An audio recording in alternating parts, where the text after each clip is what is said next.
হেই sellers, গল্পে গল্পে idioms and ফ্রেজেসের আরেকটা ভিডিওতে তোমাদেরকে স্বাগতম। আজকে আমরা যেই ফ্রেজটা নিয়ে আলোচনা করব সেটা খুবই ইম্পর্ট্যান্ট, আমরা খুবই ডেইলি লাইফ ইউজ করি এবং এটা খুবই কমন এবং খুবই পপুলার। তা হচ্ছে কি আ পিস অফ কেক।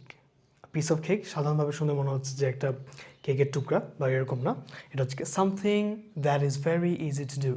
তাহলে কোনো জিনিস যেটা কোনো কাজ যেটা খুব ইজিলি করা যায় সেটাকে আমরা প্রকাশ করতে আ পিস অফ কেক বলতে পারি। আমরা একটা স্টোরি দেখব, স্টোরিতে রিয়েল লাইফে ইউজ করা হয় কীভাবে সেটা নিয়ে আলোচনা করা হয়েছে। চলো দেখি। Everyone in the class was nervous about the spoken English test.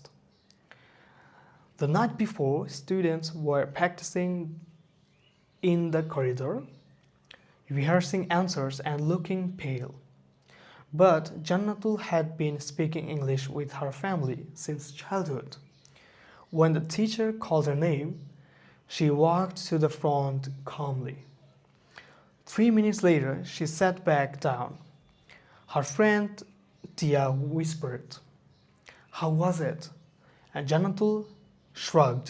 "Honestly, it was a piece of cake. Just talk naturally and breathe." Bangla যদি আমি বলি, তো ক্লাসে সবাই নার্ভাস ছিল, তারা হচ্ছে গিয়ে রিহার্সাল করতেছিল, স্পোকেন ইংলিশের যে টেস্ট ছিল সেটার জন্য তারা প্র্যাকটিস করতেছিল। করিডোরের মধ্যে তারা হচ্ছে কি রিহার্সিং অ্যান্সার্স, কী প্রশ্ন করতে পারে, কী উত্তর দিতে পারে, এগুলো নিয়ে প্র্যাকটিস করতেছিল। জান্নাতুল অন্যদিকে তার ফ্যামিলিতে ছোটোবেলা থেকেই প্র্যাকটিস ইংলিশ করে থাকে, পশ মানুষজন। সো এখানে when the teacher called her name, যখন টিচার তাকে ডাকছিল, সে হচ্ছে গিয়ে 3 মিনিট পরে, মানে 3 মিনিট টিচারের সাথে ওই কনভারসেশনটা করে ইংলিশে, দেন আসে বসে। তার পাশে তার ফ্রেন্ড টিয়া তাকে বলছে যে কেমন ছিল। ইংলিশ হচ্ছে কি শ্রাগড। শ্রাগ বলতে এরকম, মানে শ্রাগ বলতে আমি কী বলবো, কাঁধ নাড়ানো বোঝায়, শ্রাগড। সো এরকম করে সে মানে খুবই ইজিলি বলছে যে it was a piece of cake. এটা খুবই ইজি ছিল, just talk naturally and breathe, শুধু ন্যাচারালি কথা বলো এবং হচ্ছে কি শ্বাস নাও, এরকম বলা হয়েছে। সো এখানে স্পট দ্য ইডিয়ম, এখানে ইডিয়মটা কোথায় আছে আমি এখানে মার্ক করে দিছি।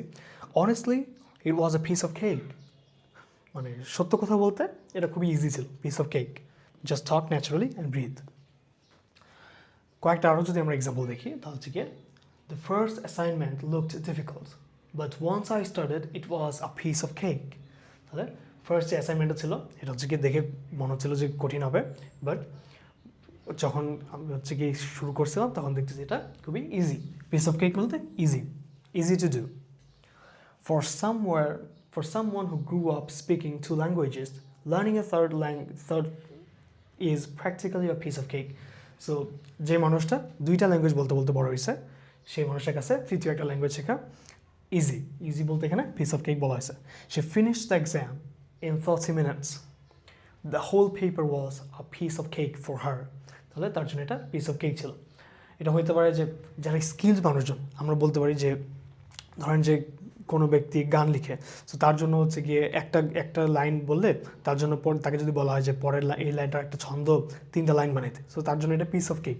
আমরা বাংলায় কথা বলতে বলতে এটা পিস অফ কেক ইউজ করতে পারি। যেমন আমি যদি ফুটবলের কেউ যদি একটা ড্রিবল দেখায় এবং আমি যদি খুব ভালো ফুটবল খেলি, আমার জন্য সেটা পিস অফ কেক। অথবা কারো কাছে হচ্ছে গিয়ে ম্যাথ খুব ভালো পারে, সো সে যখন এই ম্যাথটা প্র্যাকটিস করে, তাকে যখন যে কোনো প্রকার ম্যাথ দেওয়া হয়, তো তার জন্য সেটা পিস অফ কেক। সো আমরা নর্মালি এটা বলতে পারি, আরে তোর জন্য এটা পিস অফ কেক, আমার জন্য এটা পিস অফ কেক। আমাকে বলছে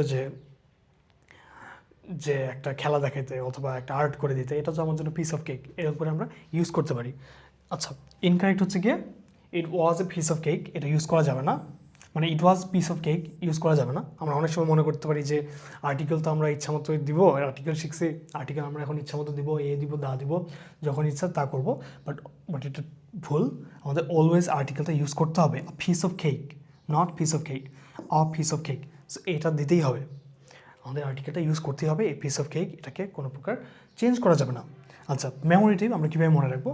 cake is soft, sweet and effortless to eat. Piece of cake, something as easy and pleasant as eating a cake.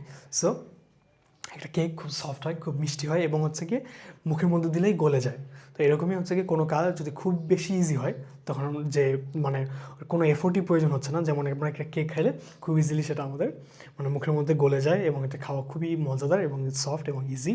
তো এরকমই কোনো কাজ ইজি হলে আমরা এটাকে পিস অফ কেক দ্বারা ইউজ করতে পারবো। সো আমরা দেখে ফেললাম পিস অফ কেকের মিনিং কী এবং আমরা কীভাবে ব্যবহার করতে পারি, অ্যান্ড ফলো ফ্রম ওয়ার্ড।